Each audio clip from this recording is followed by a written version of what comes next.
I talk to the kids about money all the time. I talk to them about finances. I help them, kind of understand investing and what that actually means through conversation. And even if it's learning how to invest $20 that you earned by pulling weeds out in the front yard into something, and let's turn that into $35. Let's grow these things and show it how it all works. But I think the cash flow game is something that I really want to go buy, because I've heard nothing but great things about playing that with your kids. My son, actually, we played Monopoly, and my oldest son kicked my butt with some Monopoly. I don't know. He's going to be a killer real estate investor apparently later on in life, because he was crushing me in that game. But it was a lot of fun to play. But I would love, anybody that's listening, again, put it down in the comments. I haven't looked through all of them yet, so don't take this as great advice. But there's a thing called the Tuttle Twins. They have various different. Actually, I got some books back here.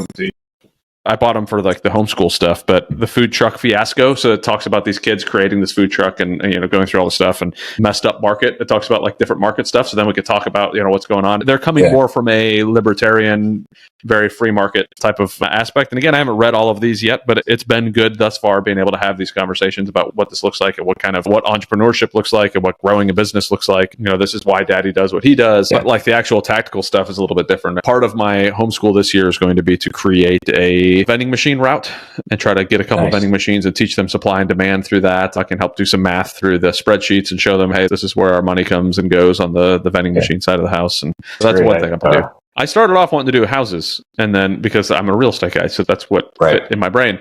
And then I heard about the vending machines I don't remember where I was, but somebody said something about vending machines. I think a bag of Doritos would match my son's personality a whole lot better than an HVAC system. Let's see if I can adjust fire and look at that. So that's kind of the route I've gone. But hopefully we have somebody the one or two people that can put some comments in for both of us to be able to kind of look at it. I've got a buddy of mine, Aaron Velke. I don't know if he still has it, but he had a financial education program for kids, specifically to teach kids about money and all of that. So he tried to do it more in schools and try to get it as a borderline curriculum inside of schools. I know that it was open to other people. I don't even know, again, if he's still doing that or not. One person, I don't remember where I heard it, but it was one of those, as far as teaching kids about the usefulness of money and how you could do it. Like give them, hey, you guys know what we eat every week. Even for a 9-year-old like our kids, like here's $50.